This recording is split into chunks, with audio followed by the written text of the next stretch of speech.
Do trivial variado à alta gastronomia. A paixão do brasileiro pela cozinha cresce cada vez mais e vai muito além do arroz com feijão. Em Rio Preto não é diferente. Cursos ensinam as mais variadas técnicas e restaurantes apresentam novos sabores. O ponto de vista dessa semana fala sobre o prazer de cozinhar e comer bem. A chefe de cozinha Priscila Nusvarg diz que gastronomia é trabalho árduo e vai muito além do glamour.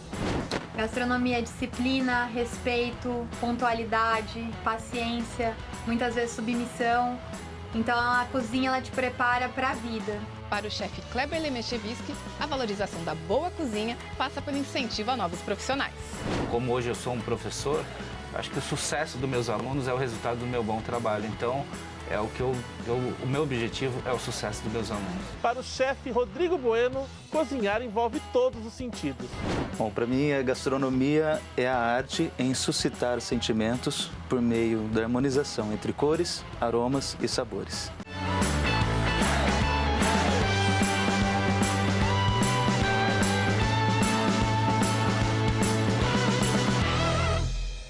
É isso aí o ponto de vista dessa semana, falando sobre o prazer de comer bem, essa redescoberta que o brasileiro está tendo pela gastronomia, pela arte de cozinhar. Eu começo perguntando para o Rodrigo Bueno, de onde é que vem esse crescente interesse das pessoas? Rodrigo, você acredita por cozinhar, por reunir os amigos, comer bem? Olha, com certeza, com a mudança da cultura. Gastronomia é cultura. Sim. E com a mudança da cultura, crescente da cultura, vai aumentando o interesse pela comida. Claro que os programas de televisão, a mídia, né, tem incentivado muito isso, com toda certeza. Mas os prêmios que os chefes ganham, a vontade, né, de ser reconhecido, isso com certeza ajuda bastante. O Kleber, no passado, a cozinha era vista como um trabalho menor, até como subemprego. Na sua opinião, quando que houve essa mudança? Quando que a cozinha ganhou o status que ela merece ter? Realmente, o que ajudou muito foi a mídia, como disse o Rodrigo. Então, há uns 10 anos atrás, 15 anos atrás até, quando eu me formei, já existia esse glamour de querer ser um chefe de cozinha. Então, isso teve essa mudança mesmo no mercado gastronômico. Hoje, ser chefe é um status. Então, você estar numa cozinha profissional é uma profissão de status hoje, né? E aí tem que tomar cuidado um pouco com isso também, né? Que não é só status, né? Essa é trabalho árduo, a principal visão das pessoas, né? O glamour da cozinha. Mas qualquer profissão tem o lado de transpiração também, que é bem pesado na cozinha, né? E quem tá de fora quase nunca vê, né? Quase nunca vê, né? Ô Priscila, e esse fascínio que a TV lançou sobre o ato de cozinhar? Antes a gente tinha programa de culinária, aquela coisa meio-dia, mas para senhorinhas, eram quase culinaristas, né? E agora a gente vê no horário nobre, é só isso, tem canal só de gastronomia, de culinária. Como é que você vê esse entusiasmo? Bom, a mídia trouxe os olhos, né, para a gastronomia que não vinham há muito tempo. E eu ia falar justamente isso, sempre foi presente, né, na nossa vida. Sim. Os programas de culinária. Só que era diferente, né? Agora, mais que aproxima você. Por exemplo, os programas colocam pessoas amadoras fazendo coisas que não imaginavam, talvez que seriam capazes de fazer. Então, ele aproxima a pessoa de uma forma diferente hoje em dia. E todo mundo é fascinado por comida. A economia brasileira na gastronomia aumentou 70% depois dessa explosão dos realities de gastronomia. Então, é uma forma de aproximar muito, que estava ainda escondido, vamos dizer assim, estava muito oculto. Os altos restaurantes, a alta gastronomia, e as pessoas veem, acho, como uma forma assim, eu também posso fazer, eu também posso aprender, e ver que a gastronomia, ela une, né? As pessoas não precisam nem falar a mesma língua, ela une. Isso reflete também, é até engraçado, a cozinha na arquitetura, né? Era um cômodo quase que separado da casa e hoje todo centro, mundo né? é o centro da casa. Todo mundo busca isso e quer isso para sua casa, né? De quebrar parede e integrar a cozinha. Os apartamentos mudaram hoje tem um apartamento já fala que tem área gourmet. Exatamente, né? Como isso mudou de uns 10 anos para cá, né? Quando eu era criança era assim, na verdade, né? A minha avó, a gente se reunia, fazia os bolinhos, fazia a comida, se reunia tudo na cozinha. Então é muito bom ver isso de novo, Sim. porque os tempos hoje em dia estão todos muito modernos. Todo mundo tá distante, tecnológico, então voltar a isso, passado, se reunir na cozinha de novo é maravilhoso. Rodrigo, a gente tem a reunião na cozinha, essa volta, né, de todo mundo em torno da mesa, mas a gente também tem o fato de que muita gente hoje mora sozinho.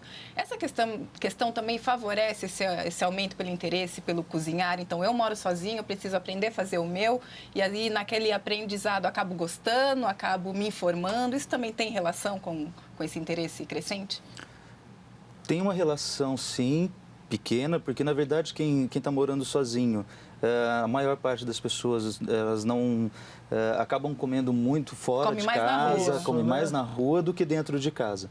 Mas, de qualquer forma, isso aumenta a procura por restaurantes, por comer bem, porque nossa vida é muito corrida, né? Então, e quem mora sozinho normalmente tem uma vida muito corrida, muito agitada e não tem tempo de ficar cozinhando em casa. Então, vai para o restaurante. Só que hoje em dia, cada dia mais as pessoas estão procurando um restaurante bom, uma comida boa, não aceitam mais qualquer comida. É verdade. Isso é um fato, né? Isso é uma realidade já. No dia a dia de vocês cozinham para vocês mesmos ou não? Como é que é? Casa de ferreiro, espeta de pau? É meio automático a coisa. Sim. É simples. Às vezes cozinha nem sabe o que fez ali. Nem sabe que tá cozinhando, tá cozinhando. É automático. Já tá fazendo outra coisa ao mesmo tempo. Ah, cozinhei. Ah, tá. O almoço ficou pronto. Eu cozinho, pra mim, eu moro sozinha, eu almoço e janto muito em restaurantes, mas eu amo fígado, então eu como praticamente quase todo dia fígado. Então é uma comida que pra mim é um super... Esses dias uma amiga minha disse que ia almoçar em casa, eu já fiquei, vou ter que pensar... Porque minha comida é isso, é um arroz branco, uma saladinha, sardinha, né? Abre uma lata de sardinha. A gente geralmente gosta mais dessas coisas. E costuma ser o mais simples mesmo. Exatamente. Diferente do que vocês acabam produzindo Eu acho que a gente é cozinheiro raiz, né? Os três da divisão. Eu posto muita coisa assim na rede social, comida de chefe. Aí eu coloco pastel, coloco... É isso mesmo. É isso mesmo. É comida bem simples, né? Aquela comida de carne de panela, aquela... Uma coisa que aconteceu também com essa popularização dos reality shows, dos programas de culinária na TV, é que as pessoas ficaram mais habituadas com alguns, pelo menos pelo nome de alguns ingredientes que antes nem sabia que existia e não se falava, né? Vieira, cardamomo, são coisas assim, né? São quase clichês desse universo. Como é que você sente isso, desses novos sabores chegando na mesa das pessoas? Isso é muito bom até para o comércio da gastronomia, para o restaurante, para poder começar a usar, porque as pessoas querem conhecer. Então, às vezes, a gente tem um pouco de receio de colocar num cardápio e a pessoa não se habituar, entendeu? Perfeito. Então, a mídia ajudou de novo a gente, mostrando isso para o público e a gente poder usar esses insumos, entendeu? E também depende do lugar que a gente está, a gente consegue ou não esses insumos. De chegar a esse tipo de produto. Então, se você não está muito perto do mar, já é um pouco complicado trabalhar a gente aqui, né? Isso, exatamente. Não vamos comer vieira, né? Isso, exatamente. Hoje já é mais fácil, né, do que há uns 5 anos, mas ainda é complicado. A qualidade não é a mesma. Entendi, claro. Até chega, mas a qualidade não é a mesma de quem está ali mesma. pertinho do mar. Muitos restaurantes, infelizmente, optam por comprar congelado. Às vezes acha que o consumidor não vai perceber, mas como o Rodrigo disse, hoje em dia as pessoas estão exigindo cada vez mais. E dá para diferenciar, né, um fruto do mar que foi congelado há muito tempo do que um mais fresco. Sim. A Priscila tocou num assunto que eu às vezes eu me sinto leigo, eu não sei o que responder para um aluno meu quando ele me pergunta, eu posso congelar? Eu fico olhando para a cara dele assim, mas a gente aprende a não congelar as coisas, trabalhar sempre com coisa fresca, né? Então, às vezes, eu fico sem saber o que responder. Não, congela, tudo bem. Pode, mas não deve, precisa saber né? que vai modificar alguma coisa. Talvez tenha uma coisa mais fresca ali, talvez não um peixe, mas uma carne que é melhor você, né, consumir aquilo fresco, Exatamente. né? Do que, sei lá, um polvo congelado, por exemplo. Até pela regionalidade, né? Comprar coisas da época e regionais, aquilo que tem na nossa região. Nas hortas, né? Sim. E é legal para valorizar o local também nesse momento, né? Com certeza. Gente, a gente está falando um pouquinho aqui sobre alta gastronomia, culinária trivial, o doméstico. A gente vai conferir um pouquinho agora um depoimento de uma pessoa que há muito tempo trabalha na cozinha e conta pra gente como é que é essa experiência. Francisco Pereira da Silva, o Chiquinho, comanda as panelas com habilidade. A desenvoltura é fruto de uma carreira de quase 40 anos na cozinha.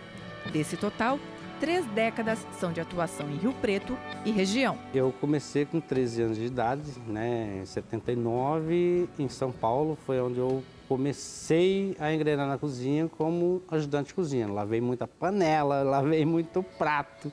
Ele vem de uma família de cozinheiros. Em pouco tempo, deixou a posição de auxiliar e assumiu o comando das preparações. Desde que iniciou sua carreira, Chiquinho passou por aproximadamente 20 estabelecimentos diferentes. Trabalhou em bares, restaurantes e até parque aquático.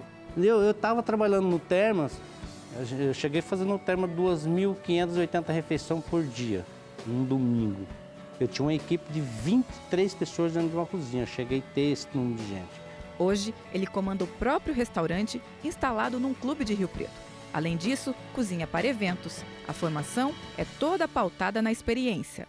Eu formei trabalhando. Como que é? Eu sou um autodidata. Eu sei tudo praticando, já aprendendo a trabalhar. Quando eu me aperto com alguma coisa que eu ainda não conheço, eu corro lá, pá, dou uma lida lá, já sei. Pá, pá. Aí, daquilo que está escrito, tem coisas que a gente tem que mudar. Aí eu mudo. Uso aquele ingrediente que está escrito com a minha prática, né? Com o meu jogo de cintura, porque na cozinha é o que você tem que ter muito, é jogo de cintura. Mesmo com uma trajetória de quase 4 décadas de trabalho, Chiquinho diz que sempre é tempo de aprender e sonha fazer faculdade de gastronomia. Na cozinha você não tem um final. Eu aprendi tudo. Todo dia você aprende, todo dia você ensina. Às vezes eu vou dar treinamento para as pessoas em restaurante, chego lá e me deparo com um ajudante que sabe fazer coisa que eu ainda não conhecia.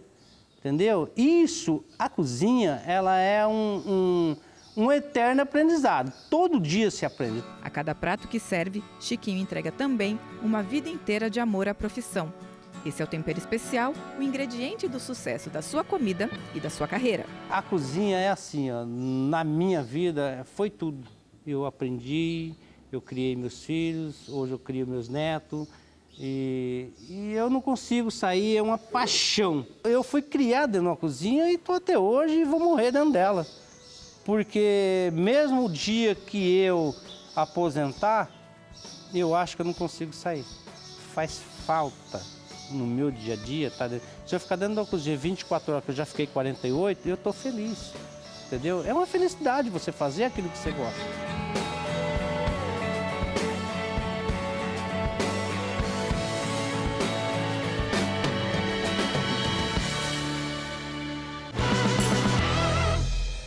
E depois desse depoimento, a gente confere aqui no estúdio com os nossos chefes como é que foi a porta de entrada de cada um deles para a cozinha, que eu vou perguntando para o Rodrigo. Rodrigo, como é que foi tua paixão? Como é que foi esse interesse por cozinha? Desde cedo? Foi na vida adulta? Eu comecei muito cedo, né? Na verdade, eu comecei aos 7 anos, cozinhando com minhas avós. Na verdade, assim, a primeira entrada foi fazendo um bolo de aniversário para minha mãe. Foi um desastre primeiro, tive que sair correndo fazer outro. Né? Minha mãe chegou, o bolo estava pronto, tudo queimado, fumaçado na cozinha, mas um bolo saiu pronto. Tinha um produto. Pois é, tinha um produto bom. E aí, depois disso, né, fui sendo incentivado, as minhas avós eram cozinheiras, né? Então foi daí a porta de entrada. Na verdade, eu acho que eu até tentei fazer outras coisas, mas não tinha vocação para mais nada além de cozinha. Que hora da vida que você falou, não, é disso que eu vou viver, é isso que é minha praia, mais ou menos? Você lembra mais ou menos o que te... Tem uma trajetória que marca esse momento, que foi uma visita que eu fiz no Senac Campos do Jordão. Meu pai, eu querendo procurar outras áreas, meu pai falou, não, vem cá. Colocou dentro do carro, me levou lá para o Senac, você vai conhecer uma escola. Fui lá, conheci o Senac, lá em Campos do Jordão, o hotel, aí não saí nunca mais. Estou no Senac até hoje. E agora como professor, né? Agora como professor, já há 12 anos, né? Então, bem bacana. E no seu caso, Priscila, como é que foi essa bem aproximação? parecido com a história do Rodrigo. Eu morava com os avós, minha mãe ficou viúva, infelizmente, muito cedo, então ela trabalhava muito. Então a gente morava com os avós e eles... Minha avó matava a galinha no quintal, me fazia ajudar ela a tirar as penas, meu avô pescava, a gente abria o peixe no barco, comia ali.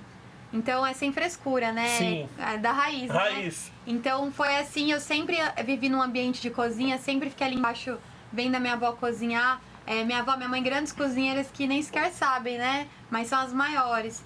E eu estudei direito, eventualmente, pela minha família, Mas um dia uma pessoa muito querida, muito próxima a mim, me deu de presente um jogo de facas profissionais e falou, ó, esse é pra você usar um dia no seu trabalho. E eu não imaginava, que eu já cozinhava um monte, já amava isso, mas não imaginava que eu poderia... E foi assim, o Kleber, inclusive, foi meu professor. Na época eu procurei, né, estudar gastronomia, mas eu não percebi que estava ali na minha frente, que eu poderia trabalhar com aquilo. E desde então me redescobri, né, como pessoa.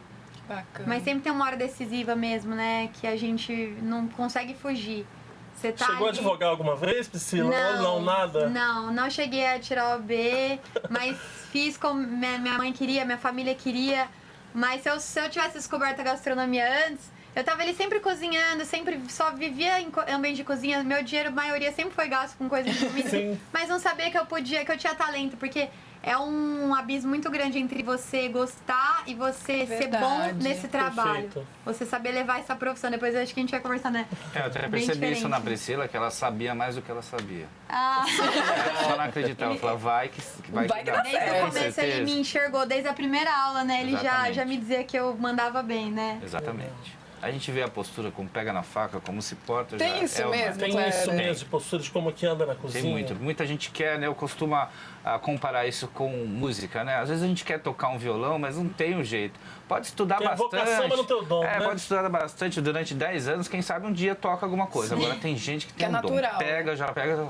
E eu não levo nenhum dom pra música, nenhum. Uma faca na mão, então uma beleza. Só pra ouvir, E como é que foi a tua descoberta? Bom, a minha foi engraçado. Eu com uns 13, 14 anos, eu não queria reclamar da comida da minha mãe. Então eu fazia uns Alternativo, uma releitura. Uns lamens diferentes, gastronômicos. Eu falei, nossa, que legal cozinhar. E carreguei isso toda a minha vida. Eu sou formado em administração, depois eu fui publicitário.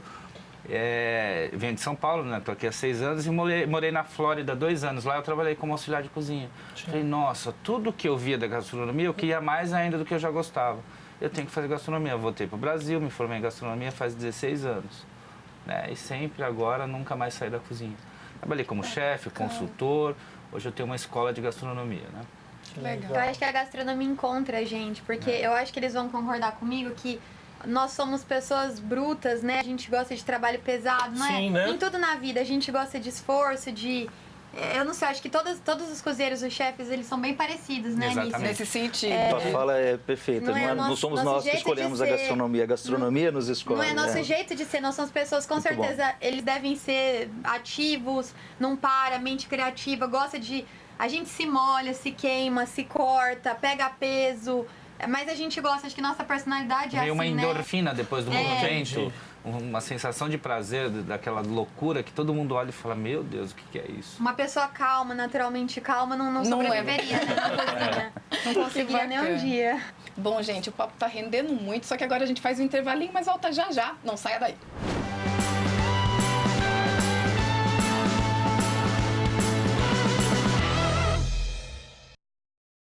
Bombeiros 193 chamando. Enchentes. Nunca dirija em áreas inundadas. Procure sempre uma alternativa de caminho mais seguro. Caso a água comece a tomar a rua e for possível abandonar o carro com segurança, abandone-o e abrigue-se em lugares altos e secos. Permanecer no veículo é um risco grave e desnecessário.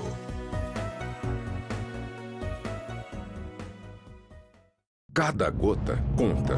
Economizar água é muito simples. Enquanto eu escovo os dentes, eu desligo a torneira. Enquanto eu faço a barba, eu fecho a torneira também.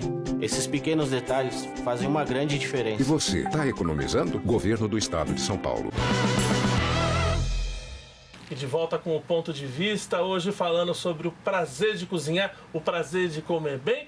E muita gente que está envolvida nisso vai atrás de fazer curso para se especializar, para cozinhar cada vez melhor. O Kleber, você tem uma empresa que oferece cursos. Que tipo de cursos as pessoas buscam mais? São coisas curtas, mais direcionadas, de um determinado tipo de preparo? Como é que é o público? Eu tenho 2 públicos, né? Tem um público que procura um curso profissional, outro curso gourmet. Perfeito. Seria o curso gourmet. Mais por hobby, né? Sim. E depende, uma variedade de cursos que a gente tem, tipo cozinha árabe, cozinha italiana, Perfeito. curso rápido de um dia, habilidades básicas, Risoto. qualquer coisa, habilidades básicas para uma recém-casada, alguma coisa assim. Então, Tem isso, gente? Tem. Chama primeira panela. Ah, que legal, primeira panela. Primeira Que panela, legal. primeiro contato, né? Não seria um curso básico, é um curso que você tem habilidades dentro. É como a gente estava falando agora há pouco, que a gente aplica técnicas, a gente não aplica receitas. Certo. Ok? Receitas, depois que a gente aplica técnicas, as receitas você pega em qualquer lugar. Até a gente pode entrar um pouquinho melhor nesse assunto, Kleber. Quando a gente fala em gastronomia, a gente está falando essencialmente de técnica e é o que difere, por exemplo, da nossa cozinha caseira. Como é que é essa questão? A técnica da cozinha caseira existe. Eu digo, minha avó usava a técnica de alta gastronomia e não sabia que usava. Ela usava um mirepoix e não sabia o nome disso, mas ela usava. Que é? Que é 50% de cebola, 25 salsão, 25 cenoura. Tá? Isso é um aromático mundial básico, que a gente tem aromático de caldos. E minha avó usava isso, nem sabia que usava. Sim. E cortava brunoise pequenininho, nem sabia o nome disso, entendeu? Então, mas pra gente, só funciona dessa maneira. E a comida caseira, que é a melhor do mundo, é muito melhor que a do restaurante, ela funciona em casa e às vezes no restaurante. Perfeito. Às vezes não funciona daquela maneira. E a do restaurante funciona no restaurante e funciona em casa também. Entendeu? Perfeito. E os cursos de gastronomia? Qual que é o público? Quem tem procurado esse tipo de aula? No início da nossa empresa, a gente teve uma procura de uma classe média alta, classe alta até. E a procura pela especialização na área, a mídia, de novo, falando da mídia, então está procurando a mão de obra especializada. Eles vão procurar o quê? Cursos. Então, hoje eu já tenho todo tipo de público. Até pessoas, por hobby, fazem o curso de gastronomia profissionalizante, de 1 ano e meio. Rodrigo, você também é professor, né? Explica pra gente como é que esses alunos chegam hoje na sala de aula. Eles já chegam com uma certa bagagem, não necessariamente, e o que eles querem? Se tornar chefe? Já tem isso definido na cabeça? Chega talvez com uma visão ainda um pouco distorcida ou glamourizada da profissão? Como é que é? Lá no Senac a gente tem de todos os tipos, tá? Então nós temos o público que chega totalmente cru, né? Tem um aluno do técnico em cozinha agora que ele até esses dias estava conversando. Quando eu cheguei, não sabia nem ferver água, nem ligar o fogão. Hoje eu já consigo fazer uma produção. Então isso é muito interessante quando o aluno chega realmente cru e quer aprender. A realidade hoje não é essa, até pelos programas de televisão, que eu adoro, acho que é importante, eles lançam produtos novos no mercado, acho que é extremamente importante. Só que para nós, enquanto professores, o aluno já vem com uma bagagem. E aí ele, em alguns momentos, para acrescentar uma técnica clássica, sim, é mais complicado. Né? Então, o Senac trabalha muito com a técnica clássica, italiana, francesa, e com uma técnica de gastronomia que já é aplicada há anos, né? Então, tanto profissional quanto gourmet.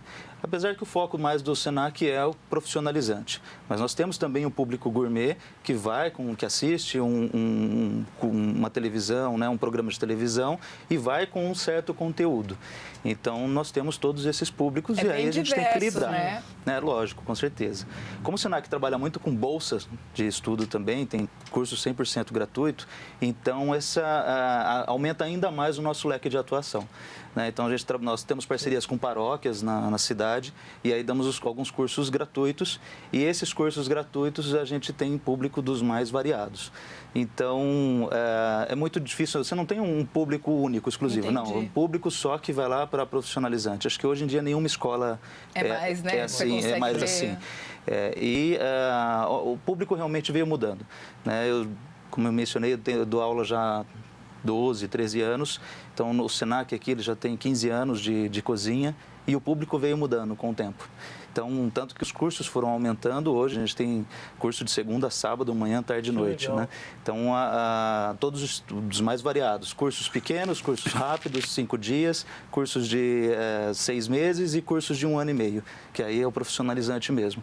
E o público vai variando de acordo com a necessidade de cada um que procura um curso de gastronomia. Entendi.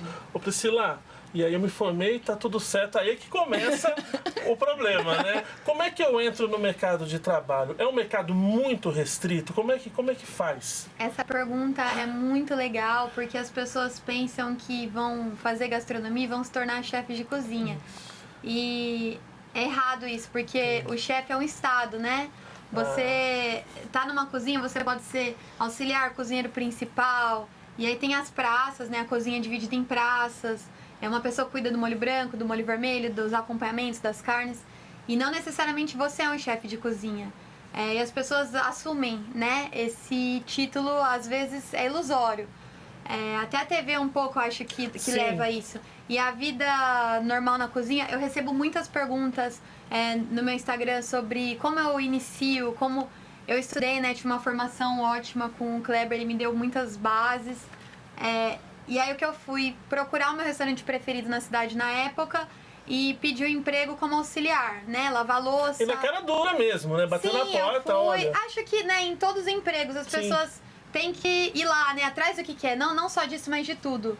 Eu, graças a Deus, todos os restaurantes que eu coloquei assim na cabeça que eu ia, até mesmo trabalhei com o Alex Atala ano passado, todos que eu coloquei eu fui. Mas foi exatamente assim, você começa de baixo. Eu comecei lavando louça, sendo auxiliar e sofri bastante. Falam muito do machismo na cozinha, Sim. Mas eu sofri muito por parte das próprias mulheres. Quando eu entrei assim no meu primeiro trabalho, ninguém acreditava que eu trabalhava mesmo, se perdiam mais assim no nosso exterior, que eu era capaz. Então eu passei assim por provas de fogo, difíceis, né? de fogo no meu primeiro trabalho. Não generalizando, todas as cozinhas são assim, mas eu comecei assim. Eu pedi um emprego pro meu chefe e falei, quero trabalhar aqui, só saio daqui sem um emprego. Então, dali foi auxiliar, limpava quilos e quilos de peixe, lavava louça. E isso é o que tem que iniciar, porque apesar de você estudar, você não tem a base de um restaurante. Entendi. Você só aprende a limpar um peixe, depois você limpar 500 quilos de peixe. E vamos ser franco, as pessoas hoje em dia acham que tudo é fácil. Não tem segredo, basta você encarar a jornada de trabalho, você vai cortar o dedo, você vai embalar ali seu dedo, ninguém nem vai saber que você cortou o dedo, que você se queimou, não é problema de ninguém, você vai aguentar a dor sozinho. Jornada de final de semana, trabalho, feriados longe da família. Sim. Dia das mães, você tá ali cozinhando para outras mães, você não tá com a sua. Então, você tem que ser forte, como tudo na vida. As pessoas falam, foi difícil, não consegui. Eu falo, poxa, às vezes a pessoa se forma e já quer um emprego de cozinheiro, já ganhando um monte. Você tem que ter lá na sua carteira de trabalho, auxiliar, né, cozinheira, e vai evoluindo, né? Sous-chefe, chefe. Então, o caminho é árduo, aí tá, assim, você tá disposto a percorrer esse caminho. E é maravilhoso. E eu, às vezes, sendo cargo alto de cozinha que eu já ocupei, eu também lavava louça, já via meu chefe em momento de correria ir lá fazer isso. Pôr a mão na massa, Pôr a mão na massa. Então a cozinha assim, 24 horas um serviço árduo e pesado. Se você estiver disposto, mas assim, cá entre nós, né? É o melhor ambiente de trabalho. Sim. Não existe melhor ambiente. Se você ser durão, você tem que começar de baixo. Tem pessoas na escola, né? Eu lembro na minha época com o Kleber, que acham que não tem que lavar a louça. Tá ali só pra cozinhar e começa a reclamar. Eu não tô aqui pra lavar a louça, né? Que cozinheiro é esse? Você tem que saber cozinhar. A hora que você acabou seu prato, sua louça tá toda lavada já, né? Tem pessoas que desistiram do curso por alguns A maioria, né? motivos. De não usar maquiagem, de não usar brinco, de não usar fazer a unha pintada, desistiram do curso. Lá nós temos bastante isso em relação a barbas, né? O Senac segue a legislação muito, então tem que tirar a barba, não pode usar brinco, não pode usar nada. E tem uma coisa bem interessante que é assim, eu me formei na Itália também e tenho um título de Masterchef de cozinha italiana. O Masterchef de cozinha italiana, eu me formei para isso. Hoje em dia as pessoas já chegam na escola com o título de Masterchef sem ter nem passado por nenhum trajeto da cozinha. E aí não querem passar por tudo isso. Não querem. Né? Não querem lavar uma louça, não querem esfregar um chão, não querem fazer uma série de coisas. O chão da cozinha tem que ser muito bem esfregado. Eu já voltei atrás, na minha carreira, já como profissional, eu já voltei atrás para entrar no lugar que eu queria.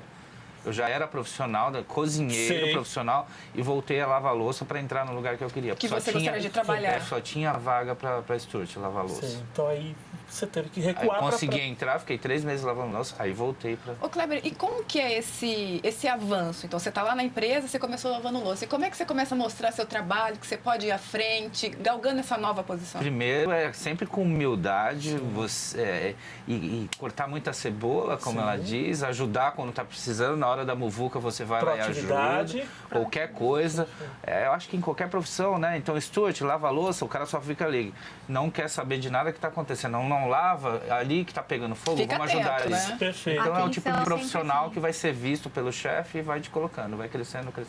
E como é que é a relação quando você entra numa cozinha e você pega um cozinheiro de muitos anos de chão ali e de muito tempo e que tem uma formação, quase sempre não se formou numa escola tradicional, na escola convencional, e aí como é que é essa relação? Bom, na minha opinião, eu sempre respeitei demais, um pouco menos deles com a gente, né? A formação, mas a gente geralmente estuda 2 anos o que eles aprenderam em 30 anos. Perfeito. A parte, vamos dizer, teórica. Então a gente sabe o que ele está fazendo tecnicamente. Perfeito. E ele não acredita, de repente, que em 2 anos a gente vai aprender o que ele aprendeu em 30, né? Mas a gente respeita demais, são ótimos cozinheiros. E como o Rodrigo falou, na parte de didática é um pouco mais difícil. A pessoa já vem com vícios e você transformar isso numa parte padrão é bem complicado, tá? E aí, como é que funciona, por exemplo, Kleber, o que o chão da cozinha dá, que às vezes a escola não dá?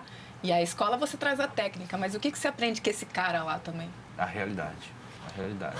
A cozinha, por mais que você tenha a prática, você tem teoria e tem prática, a gente, no Le Grand Chef, a gente ensina só técnica, né? Só prática. Teoria é no tete-a-tete mas é a realidade. Quando você chega numa cozinha, todo aquele glamour, eu já tive alunos que chegaram, foram fazer estágios e falaram, não é isso que eu quero, não. Porque a realidade é bem diferente, né?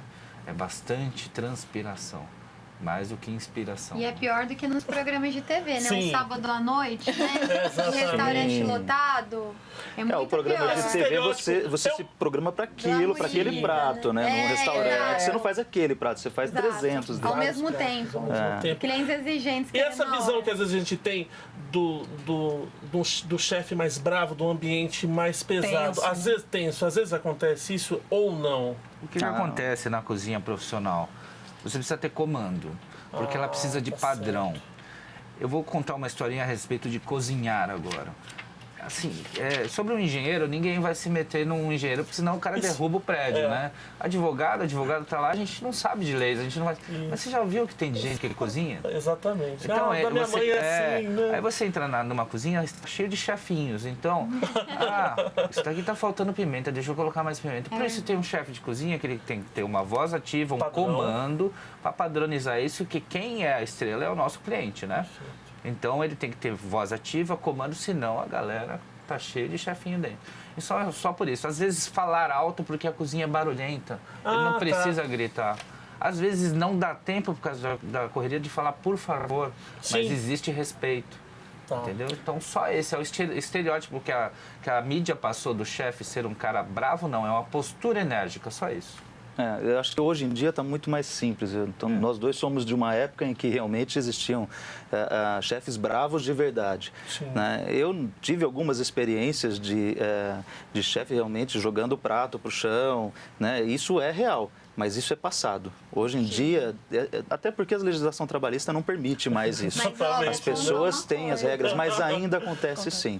Mas realmente, essa questão de ser mais enérgico é normal, porque eu tive um chefe que ele chegava na cozinha, falava bom dia, boa tarde, boa noite, obrigado, por favor, com licença. Tá ligado e valendo até o final. Sim, já fica para todo mundo, Já fica para todo mundo, entendeu? Então, porque você não tem tempo de melindre, você não dá tempo, não dá tempo. Você tem que, em 5 minutos, soltar 15 pratos e tem que trabalhar. E não tem conversa, porque o cliente, ele não quer saber se você... aconteceu um problema, se você está com dor de barriga, se caiu uma pimenta no seu olho, se cortou o dedo. Ele não quer saber nada disso, ele quer saber de receber o prato dele. E ele pagou por aquilo, ele tem o direito dele. E ele tem que receber. Então, na cozinha não dá tempo de ficar com, eu cortei meu dedinho, né? Não tem dessa, cortou o dedo, né? Então, você enfaixa lá, enrola e continua trabalhando. Depois, lógico que dentro de um determinado limite ali, né? Tem que fazer um curativo, bonitinho, usar uma luva, né? Mas você continua trabalhando, não tem desculpa. Você ia complementar, Priscila? Eu passei recente por situações assim, meu primeiro chefe, ele é muito rígido, ele não tem nossa nacionalidade, então ele vem de uma cultura diferente, mas ele sabe, é o que o Kleber falou, você tem que ter o domínio da cozinha, a gente fala alto porque é um lugar barulhento, tá todo mundo suado um perto do outro, né, nervoso, aquele calor, às vezes você fica nervoso, mas eu tenho esse exemplo desse meu chefe que me moldou muito a ter respeito. Aquele que entra na cozinha, você já tem até medo. Você sabe que seu mise en place está todo pronto, você já sabe o que você tem que fazer, ninguém é bobinho na cozinha, Sim. não tem como ficar parado, não senta. A gente às vezes encostava, ele dava uns cutucão. Não tem como enganar, né? Não tem como enganar, é um ambiente rígido, mas eu já tive chefes, infelizmente, que não tinham respeito de jogar coisa assim e você vê que esse respeito de uma outra forma. e que não talvez, leva né? ninguém a nada, porque se você vê a cozinha desse meu chefe que me ensinou tão bem e a cozinha desse outro que não, quem tá melhor é esse que tem o respeito, porque respeito em todo lugar. Mas existe sim, é que é um ambiente, a cozinha é comparada a um ambiente militar, não é? Exatamente. Dizem que a gente tá como uma brigada. Entendi. Então é um ritmo sem parar, às vezes é período dobrado, e é o que o Rodrigo falou muito bem, não tem tempo pra melindragem, né? Não tem tempo pra você sofrer, pra você pensar em si. Você tá ali pra trabalhar, e é por isso que a gente fala que pessoas não duram, né, na cozinha. Toma um grito na orelha, já chora, já... Não, hoje em dia você vê que você não pode falar nada pra ninguém, as pessoas não respeitam mais, Exatamente. ninguém tem respeito, você não pode abrir a boca sempre que há um te contestar. Eu aprendi na cozinha muita paciência e disciplina, porque seu chefe falou, tá falado. Você não existe... Porque você queimou o peixe, você aceita e pede perdão, não é porque isso, porque aquilo, não tem motivo. Então, assim, é o melhor lugar para você ter disciplina na cozinha. E você leva pra vida. Eu, na minha vida, sou muito assim, respeitosa. Sei ouvir, como o Kleber falou, tem a hierarquia na cozinha, você tem que respeitar seu chefe e abaixar a cabeça mesmo. Eu acho que em todos os empregos, se fosse mais assim, a gente acho que estaria melhor. A cozinha vem muito do militar, né? Escoffier trouxe. Tanto o nosso uniforme Doma, uniforme militar, a hierarquia toda, ela veio do militar, né? O Escoffier que trouxe essa cozinha, essa organização da cozinha, ele era militar e fez da cozinha mais rígida. Porque até então era muita bagunça, era cada um fazendo, né? Tudo, cada um no seu momento, né, muitas pessoas né, trabalhando, então ela tem que ser assim para as coisas saírem no tempo certo, senão não anda. Às vezes as pessoas falam assim, não pode ser assim, é muito rígido, às vezes fala, mas assim, você não quer que seu prato saia, como o Kleber falou, padrão, não é os chefinhos dele lá, meu Deus, você tem medo até de olhar para aquele prato diferente, tem que fazer exatamente como o seu chefe mandou, e não sei assim, se as pessoas sabem como funciona uma cozinha, como se fôssemos nós, cada um tem uma praça. Então, você chega no restaurante, você pede, eu quero um filé com risoto. Aí o outro pede uma massa, o outro uma salada. Todos aqueles pratos vão sair juntos. Um faz o risoto, um faz a carne, um faz... Então, a gente tem essa comunicação. O único diálogo que existe na cozinha, né? Sim, chefe, não, chefe. Quantos minutos pra você? 5 minutos pra mim, 3 minutos pra mim. E a gente põe o cronômetro no forno, né? E aí, seja o que Deus quiser. Quando dá 5 minutos ali, tem que estar, se for 20 pratos, né? Os 20 tem que estar pronto ao mesmo tempo.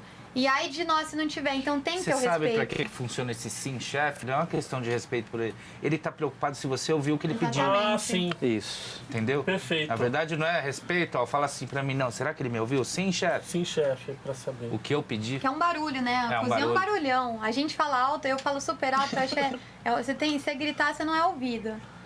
Perfeito, vamos para mais intervalinho, Vamos fazer Matheus. um breve intervalo. A gente está aqui com a nossa tropa reunida e a gente volta no próximo bloco falando sobre um pouco a gastronomia aqui de São José do Rio Preto. Não sai daí.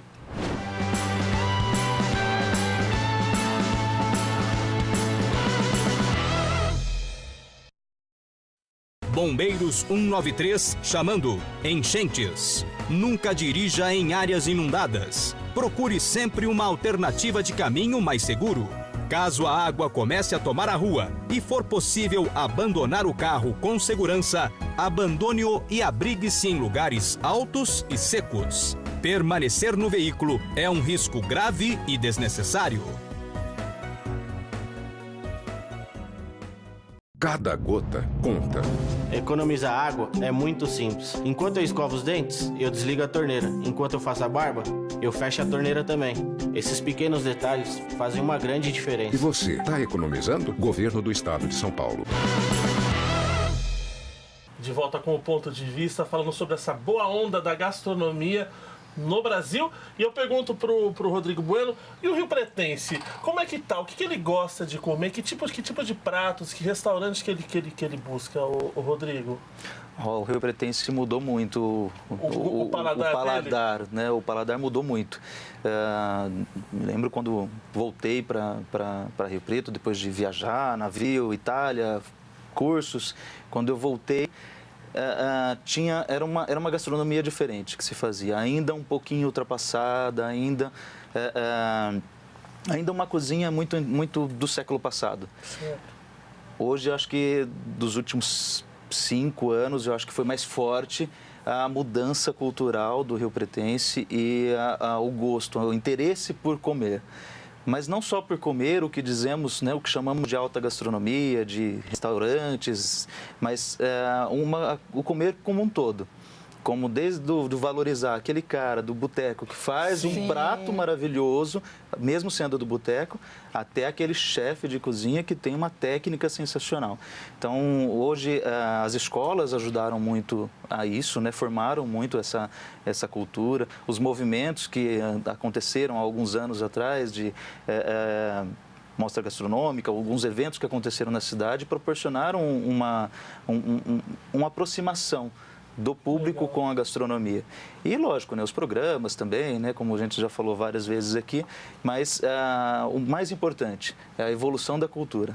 A gastronomia não tem como desvincular da cultura. Então, a gastronomia cresce quando a cultura cresce junto. Então, a cultura muda, a gastronomia ela tem um acesso e ela muda também.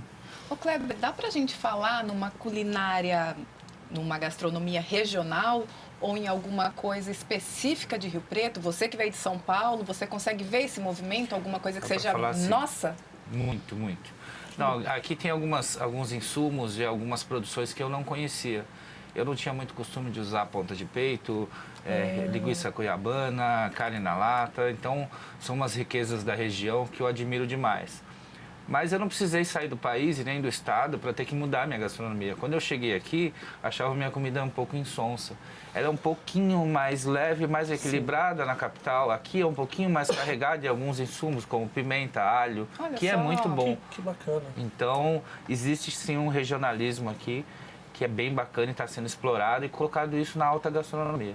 Está sendo respeitado e elevado, na verdade, valorizado. Exatamente. Com pratos que até não são conhecidos. Exatamente. Né? Eu costumo dizer que o rio-pretense, quando ele come aqui dentro, ele se sente como se estivesse em casa. Então, ele gosta de comer do jeito que... que legal. Entendeu? Que ele comeria em casa. Exatamente. Tudo bem, ele vai para a capital, para São Paulo, legal isso, gostei, bacana, mas quando ele chega em casa, ele quer comer daquele jeito que ele sempre comeu aqui. E já que a gente está falando de gastronomia regional, vamos ver exemplo de gente daqui de Rio Preto que colocou o nome da cidade no mapa do Brasil, né? Isso, a gente vai conferir 2 exemplos, o estadual e o nacional. Olha só. Da cozinha do chefe Alexandre Vilela, sai um prato que representou Rio Preto em um evento realizado na capital. A preparação que destacou a força da culinária local é a cafta de porco no palito de cana. Receita repleta de elementos que remetem ao interior. Falo que a cafta é um ingrediente muito tradicional aqui da nossa região. E a carne de porco é uma paixão antiga que eu tenho e a cana é muito comum aqui na região, né? Então eu quis fazer essa brincadeira junto com o barbecue de tamarindo que vai e foi um sucesso. O prato criado por Alexandre participou de edição especial do Festival Sabor de São Paulo. Na ocasião, o evento integrou a programação daquele que é considerado o maior festival gastronômico da América Latina, a Semana Mesa São Paulo. Tá levando o Rio Preto para lá como referência do interior, referência gastronômica e de turismo, não tem preço isso. Alexandre trabalhou em restaurantes importantes na capital. Hoje, em Rio Preto, se dedica à charcutaria. Produz linguiças, curados, além de molhos e pimentas. No interior, também encontrou espaço para continuar se destacando. Acabei ganhando reconhecimento. Hoje eu mando pimentas para a França, para os Estados Unidos. E o Sabor de São Paulo me ajudou muito com isso. Miriam Moreira também integra o time dos empresários e cozinheiros que fazem a comida de Rio Preto ultrapassar fronteiras. O bar dela é tricampeão local no concurso Comida de Boteco. Mas não para por aí. Um dos pratos criados por Miriam foi vice-campeão na etapa nacional da disputa em 2016. A criação que ganhou destaque nacional foi a colherada de costela. Faz um escondidinho com purê de mandioca, vai um requeijãozinho também, né? Um purê de mandioca, mussarela, aquele escondidinho tradicional, só que a gente monta na colher de sopa. A empresária fala da felicidade de levar o sabor de Rio Preto para o cenário nacional. Levar o nome de Rio Preto é arrepiante. Não tem como explicar. E para a cidade eu acho que é também muito importante, porque eu vejo que a gastronomia hoje em Rio Preto está crescendo, está melhorando. está desenvolvendo, abrangendo mais culturas, né? Além de fortalecer a culinária local, Miriam se dedica a valorizar a gastronomia de outros pontos do país. Dentro dessa evolução da gastronomia de Rio Preto, a gente apostou em fazer um festival chamado Sabores do Brasil, que nada mais é que são as comidas históricas, as comidas tradicionais de alguns estados, também adaptadas para o boteco, em panelinhas, em bolinhos, em porções menores, petiscos, né? Então é muito interessante, são aquelas... Não só a comida, é uma história por trás da comida, uma mágica por trás da comida, um prazer por trás da comida.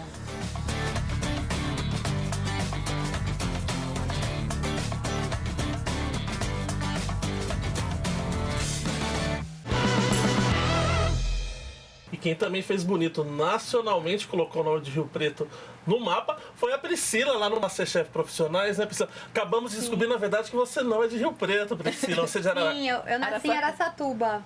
E só que eu moro aqui há muitos Patrimônio anos. cultural da cidade. Eu moro aqui há muitos anos, então eu me sinto rio-pretense, eu me naturalizei aqui. Perfeito. E como é que foi participar do programa? O que isso te melhorou como cozinheira e o que como chefe? E na hora de fazer a inscrição, deu um medo, na verdade, porque você participou? E não tá errado, somos cozinheiros mesmo, todos cozinheiros. É isso aí. Foi engraçado porque assim, eu trabalhava num restaurante, trabalhava à noite igual doida. E não fui eu que me inscrevi. Foram 2 pessoas da minha família que me inscreveram e a pessoa falar que te inscreveu é uma coisa, daí você ser selecionada, eu não imaginava. Né? Então, eu acho um exemplo legal a ter colocado lá, porque eu não procurava isso, eu não procurava fama. Sim. Eu não buscava isso. Então, eu acabei, Deus faz tudo certo, acabei indo pra lá. Então, pra mim foi muito assustador, porque eu tava trabalhando mesmo, eu não esperava. E você gravar um programa de televisão é muito diferente. E milhares de pessoas que se inscrevem. E eu cheguei até 6º, né, lugar no programa. Então, eu fiquei muito orgulhosa da minha trajetória, pela minha pouca experiência ainda na gastronomia, ainda sou muito jovem. Então, eu fiquei orgulhosa, sim, foi uma experiência incrível. Das pessoas agora conhecerem, né, o meu trabalho e eu poder fugir dessa televisão do estrelismo. Querer mostrar, assim, que somos cozinheiros reais e fazemos coisas reais além da televisão. Conta pra gente um pouquinho sobre os bastidores do programa. Enquanto você estava lá fazendo o seu prato, milhares de câmeras, produtores conversando. É tudo como real é que era mesmo, isso? O tempo, me perguntam muito isso, é real, o tempo é real, as provas são reais, não tem como nós sabermos, eles mudam de lugar as coisas do mercado pra gente perder menos tempo ainda. E é difícil, porque nem em 3 minutos, às vezes, a gente sabe o que vai fazer para almoço em casa, né? Imagina elaborar um prato digno de Masterchef. É tudo real, a cada 2 dias é gravado um episódio, são horas e horas extensas e muitas câmeras ao nosso redor. Nós não somos artistas, né? Nós somos cozinheiros. Então, pra nós é muito estranho e a gente tem nosso espaço ali de cozinhar e às vezes tem um câmera aqui, tem um produtor aqui te perguntando e você não quer, né, falar e você tem que administrar tudo ao mesmo tempo. E pensar que tá todo mundo te vendo. E eu tô colocando a minha profissão em risco. Claro, né? Porque, seu nome que tá lá, né? diferente dos amadores que entram e se transformam em cozinheiros, essa é a minha profissão, é com isso que eu trabalho. Então ali você pode se desmoralizar totalmente. Como eu ouvi muitas críticas, assim como elogios, a gente ouve muita coisa. Porque as pessoas têm mania de achar que elas sabem tudo, que elas podem te julgar por tudo, que elas são... Né? Eu brincava assim, ó, se inscreve, seja selecionado. Chega até mais longe que eu, aí vem me falar, porque só quem passa por essa jornada sabe como é. Mas foi incrível, maravilhoso, não tem nem o que falar. Legal. É um privilégio. Ô Kleber, nessa discussão toda e nesse aumento de interesse pelo comer bem, veio um termo aí da gourmetização. Então, hoje tudo é gourmet. Como é que você vê essa questão? A gente tem que tomar cuidado com isso? Essa palavra acabou sendo banalizada. Como é que você vê essa questão? Eu acredito que foi um pouco banalizada assim, mas ela tem um fundamento. Qual que é o fundamento da gourmetização? Eu acredito que ela anda junto com o artesanal. Então, sair do industrial. O gourmet, então, o hambúrguer gourmet é um hambúrguer artesanal, caseiro, não é um hambúrguer industrializado, entendeu? Então, essa é a relação do gourmet com o nome das coisas. Então, precisa sim tomar cuidado o que é gourmet, o que não é gourmet. Então sai completamente fora, que hoje é a moda na gastronomia. Então desde que eu saí de São Paulo, há 6 anos, a alta gastronomia ela estava voltando atrás num bom sentido, procurando uma cozinha de raiz, uma cozinha de vó, uma cozinha caseira.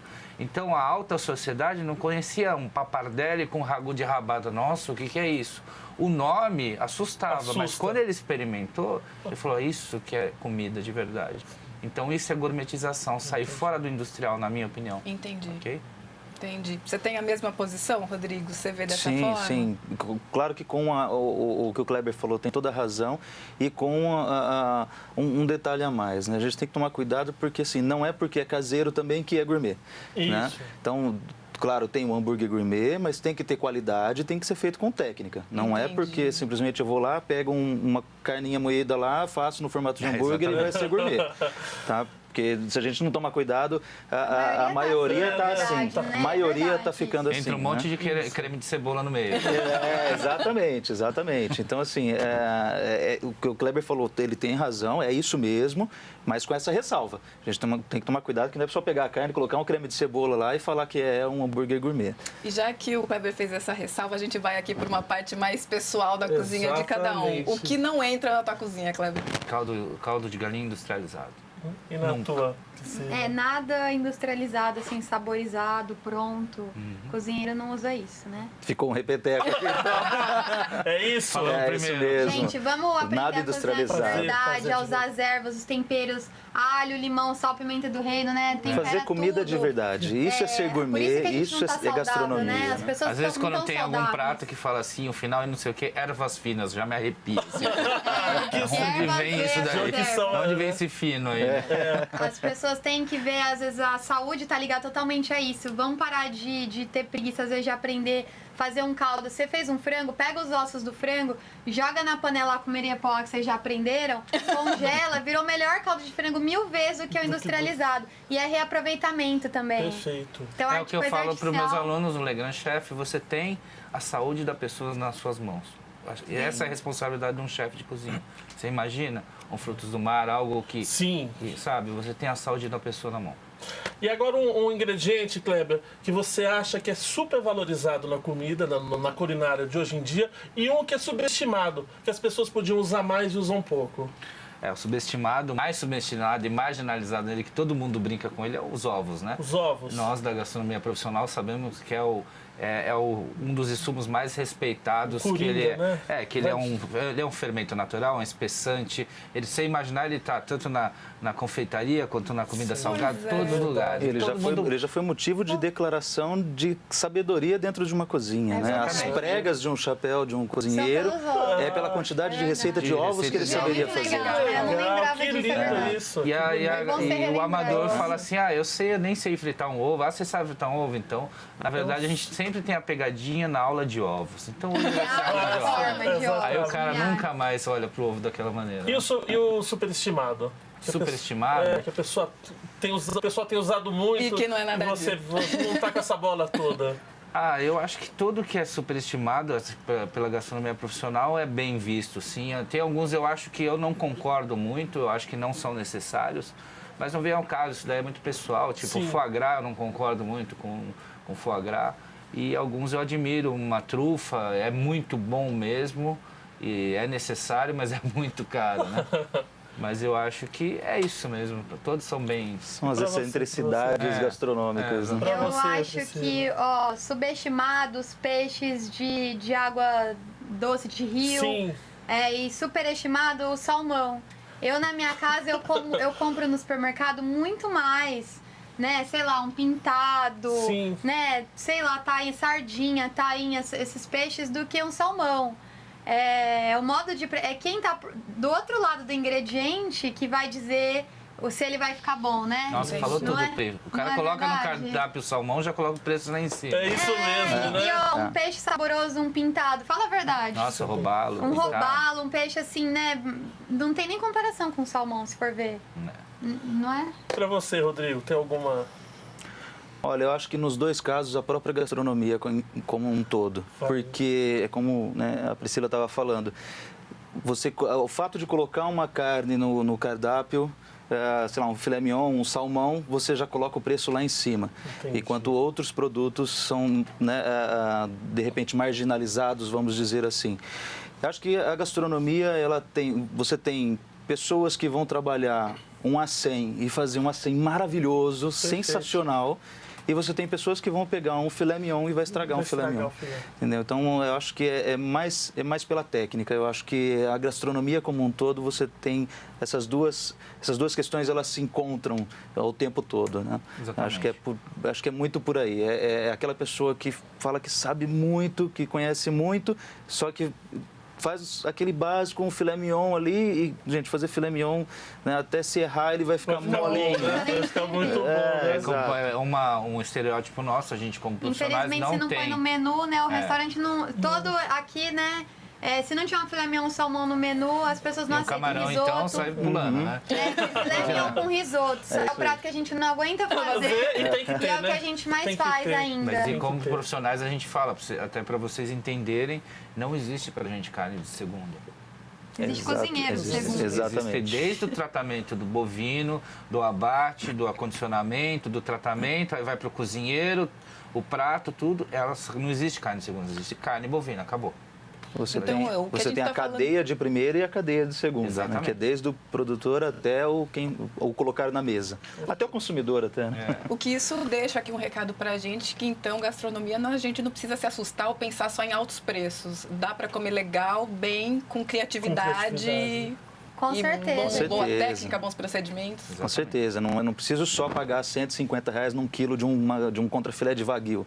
Eu posso comprar uma carne baratinha lá de R$15, R$16, uma própria acém e fazer um prato sensacional. Eu acredito que todo mundo sabe, até aqui há 25 anos atrás, isso daí é uma questão de tratativa do bovino, né? Que 25, 30 anos atrás não existia wagyu, né? Lá existia o boi, carne bovina e aquela Nelore chuleta. E pronto, acabou, comeu, tá tudo macio, né? E as pessoas, você dá pra ele, os Hoje dois, tá eles dividido. nem sabem diferenciar. É isso. Né? Às vezes você dá um dry age ali, um wagyu, a pessoa dá uma outra carne, ele a pessoa pra ela... Se você dá alguma coisa falando, isso aqui é wagyu, a pessoa até acredita, porque ela já tá tão acostumada a comprar, né? A pagar por aquele status da carne, dos pratos. Não que não são maravilhosos. Sim. Mas dificilmente, assim, as pessoas de paladar... A gente tem mais o paladar treinado, né? Isso. Dificilmente uma pessoa de paladar comum reconheceria sabores, assim, dessa Precisa maneira. tomar cuidado muito com temperos, né? Então você pega... Eu já tive alunos que falaram assim, cadê o alecrim pra gente temperar esse cordeiro aqui? Não, hoje a gente vai usar tomilho. Não, mas precisa de um monte de alecrim para tirar o gosto do cordeiro. Eu falei, então a gente pega uma carne do cordeiro, né? Cordeiro, né? Comer o goiaba vai ficar gosto de goiaba, né? Exatamente. Matheus, um belo programa hoje, hein? Exatamente. Eu diria um programa saborosíssimo. Foi sim. Espero que você também tenha saboreado em casa. E a gente espera você semana que vem com um novo ponto de vista, com um tema bacana para você e para sua família. Até mais. Tchau. Tchau.